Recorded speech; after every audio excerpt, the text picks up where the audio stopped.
India की politics में कुछ इलेक्शंस सिर्फ इलेक्शंस नहीं होते, वो हिस्ट्री बन जाते हैं। और 2026 का वेस्ट बंगाल इलेक्शन उन्हीं में से एक था। एक तरफ थी बंगाल की मोस्ट पावरफुल पॉलिटिकल लीडर दीदी ममता बनर्जी, और दूसरी तरफ इंडिया की fastest growing political machine BJP. Road shows, massive rallies, social media Wars और इमोशनल स्पीचेस, पूरा बंगाल एक पॉलिटिकल बैटलफील्ड बन चुका था। लेकिन फिर रिजल्ट्स ने सबको शॉक कर दिया। वेस्ट बंगाल सिर्फ एक इंडियन स्टेट नहीं, ये इंडियन पॉलिटिक्स का इमोशनल सेंटर माना जाता है। Freedom movement, literature, student politics, workers movements, Bengal का पॉलिटिकल इन्फ्लुएंस डेकेड से पावरफुल रहा है। इसीलिए जो बंगाल जीतता है उसका नेशनल पॉलिटिकल इमेज भी स्ट्रांग होता है। ममता बनर्जी, जिन्हें पूरा बंगाल दीदी के नाम से जानता है, उनकी पॉलिटिकल जर्नी सिंपल नहीं थी। Street protests, aggressive speeches, grassroots politics, उन्होंने अपनी इमेज एक फाइटर लीडर की तरह बिल्ड की और फिर बंगाल की लॉन्ग लेफ्ट रूल को चैलेंज कर दिया। ये बंगाल पॉलिटिक्स का बिगेस्ट टर्निंग पॉइंट था। लेकिन वक्त के साथ एक नई पॉलिटिकल फोर्स बंगाल में रैपिडली ग्रो करने लगी, बीजेपी।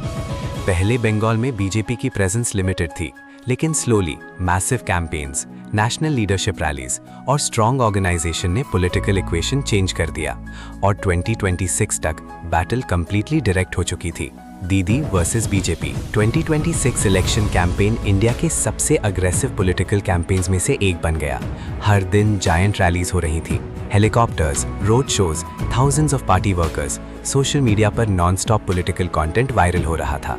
एक साइड डेवलपमेंट की बात कर रही थी, दूसरी साइड आइडेंटिटी और कल्चर की। पूरा बंगाल इलेक्शन मोड में कन्वर्ट हो चुका था। आज इलेक्शन सिर्फ ग्राउंड पर नहीं जीते जाते, स्मार्टफोन्स पर भी लड़ी जाती हैं। 2026 बंगाल इलेक्शन में viral speeches, short videos, AI generated clips, memes और पॉलिटिकल हैशटैग्स सब पावरफुल वेपन्स बन चुके थे। यूथ वोटर्स को इन्फ्लुएंस करने के लिए डिजिटल वॉर नॉन-स्टॉप चल रही थी। लेकिन काउंटिंग डे पर सबसे बड़ा शॉक तब आया।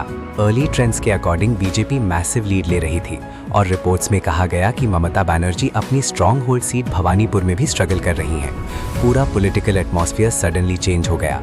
न्यूज़ चैनल्स, सोशल मीडिया और पॉलिटिकल एक्सपर्ट्स सब एक ही सवाल पूछ रहे थे, क्या बंगाल की पॉलिटिक्स परमानेंटली चेंज हो गई है? इस इलेक्शन का एक और मेजर फेस था शुवेंदु अधिकारी।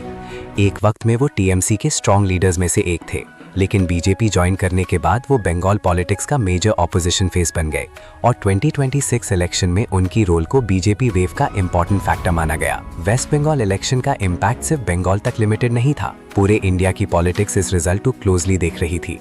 पॉलिटिकल एनालिस्ट के अकॉर्डिंग ये रिजल्ट फ्यूचर नेशनल पॉलिटिक्स को भी इन्फ्लुएंस कर सकता है और इसी वजह से 2026 बंगाल इलेक्शन इंडिया के मोस्ट डिस्कस्ड इलेक्शंस में से एक बन गया। तो सवाल ये है, क्या बंगाल में एक कंप्लीटली नया पॉलिटिकल एरा शुरू हो चुका है या दीदी फ्यूचर में कमबैक करेंगी? हिस्ट्री बताती है बंगाल की पॉलिटिक्स कभी प्रिडिक्टेबल नहीं रही। वेस्ट बंगाल इलेक्शन 2026 सिर्फ एक पॉलिटिकल कॉन्टेस्ट नहीं था, ये था पावर, इमोशन, आइडेंटिटी और डेमोक्रेसी का एक्सप्लोसिव कॉम्बिनेशन।